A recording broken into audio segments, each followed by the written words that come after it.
اعوذ باللہ من الشیطان الرجیم بسم اللہ الرحمن الرحیم۔ آئیے کہ قرآن مجید کو سمجھنے کی کوشش کریں۔ آج 36واں درس ہے، 36۔ پچھلے درس میں ہمیں معلوم ہوا کہ اللہ تعالیٰ نے عالم ارواح ہی میں انسان کو نیکی اور برائی میں فرق بتا دیا تھا، اور اس کے بعد یاد دلانے کے لیے پے در پے پیغمبر اور اس کے ساتھ آسمانی کتابیں نازل فرمائیں تاکہ انسان کو دوزخ سے بچایا جائے، اس لیے کہ وہ پوری سزا ہے، بہت اذیت دینے والی سزا ہے۔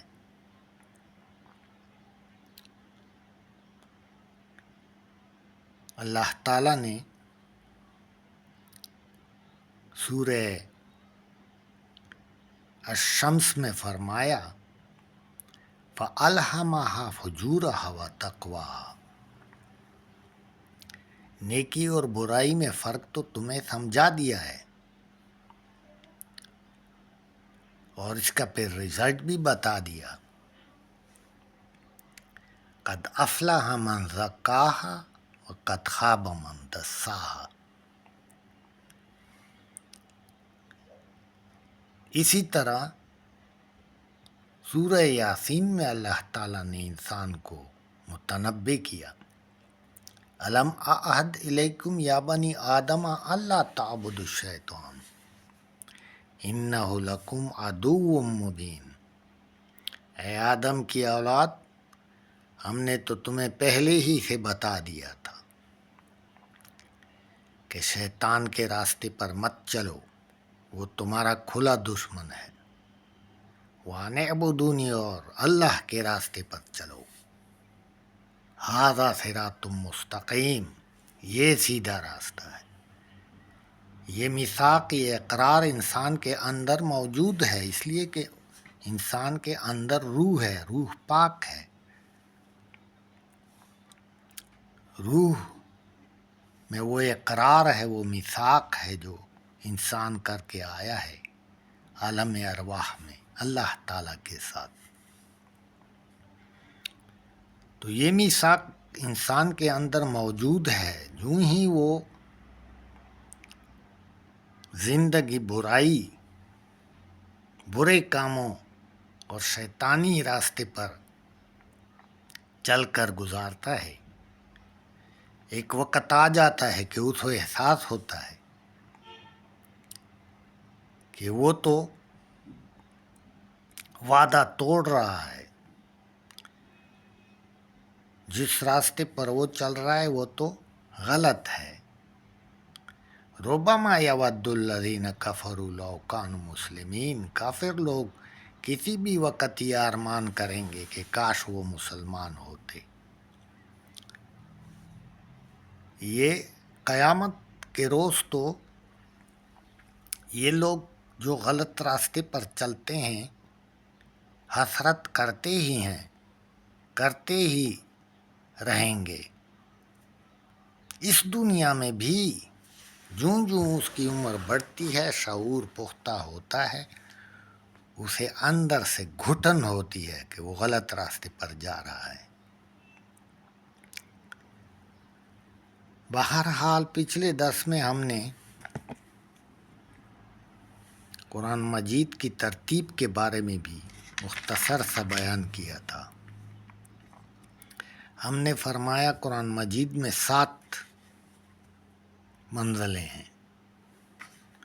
یہ منزلیں مکی مدنی صورتوں کے لحاظ کے مطابق نہیں بنے ہیں، یہ پوری صورتوں سے بنے ہوئے ہیں، چاہے وہ مدنی صورتیں ہوں چاہے وہ مکی صورتیں ہوں۔ جبکہ گروپ جو ہے نا قرآن مجید 7 گروپوں میں بھی تقسیم ہے۔ گروپ جو ہیں وہ مکی اور مدنی صورتوں کو ملا کر ایک گروپ بنتا ہے۔ جیسے پہلی منزل جو ہے وہ اس میں 4 صورتیں ہیں، سورہ نساء تک،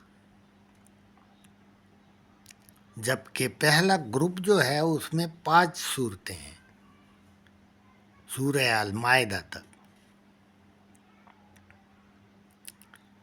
اسی طرح دوسری منزل جو ہے وہ سورہ توبہ تک ہے، دوسرا گروپ بھی سورہ توبہ تک ہے۔ دوسری منزل میں 5 صورتیں ہیں، جبکہ دوسرے گروپ میں 4 صورتیں ہیں۔ تیسری منزل اور تیسرا گروپ دونوں سورہ یونس سے شروع ہوتے ہیں۔ اسی طرح یہ سلسلہ جاتا ہے اور سورہ ناس تک ہمیں معلوم ہوتا ہے کہ قرآن مجید میں 7 منزلوں کے 7 گروپ بھی ہیں۔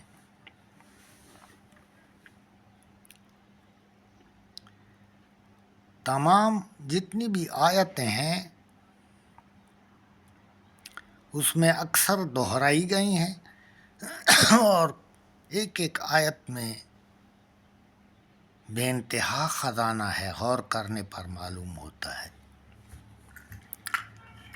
اور تعلق ہے آیتوں کا آپس میں، اسی طرح صورتوں کا آپس میں گہرا تعلق ہے۔ اکثر صورتیں جو ہے قرآن مجید میں جوڑوں کی صورت میں آئی ہوئی ہیں۔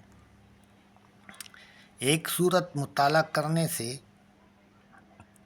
کو سمجھنے سے جو علم کا خزانہ حاصل ہوتا ہے وہ دوسری صورت، جوڑے کی دوسری صورت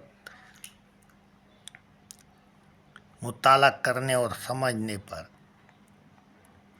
اس کا جو مقصد ہے وہ حاصل ہو جاتا ہے۔ اس کی مثال یوں لی جاتی ہے کہ اگر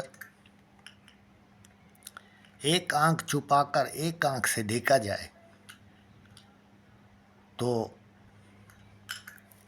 نظر تو آ جاتا ہے،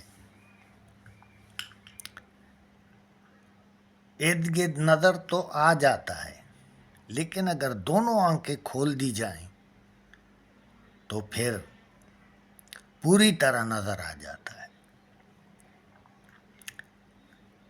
جیسے مثال کے طور پر سورہ فاتحہ جو ہے وہ تو مکی صورت ہے، وہ جو ہم ہر نماز کے ہر رکعت میں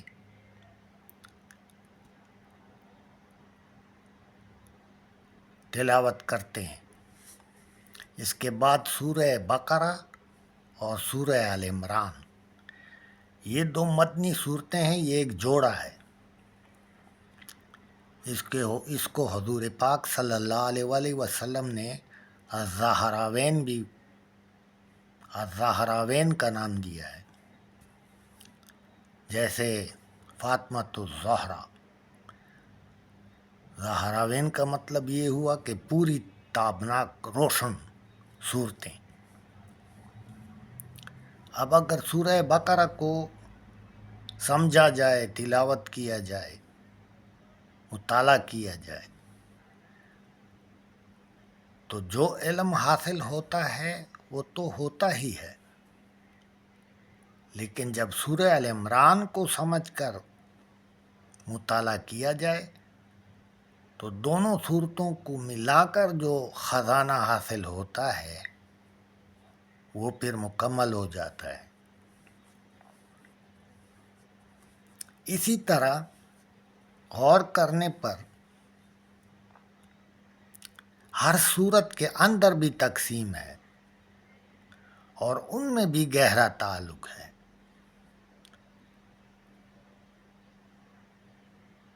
اس کے بارے میں انشاءاللہ آئندہ درس میں تفصیل سے بات ہوگی انشاءاللہ.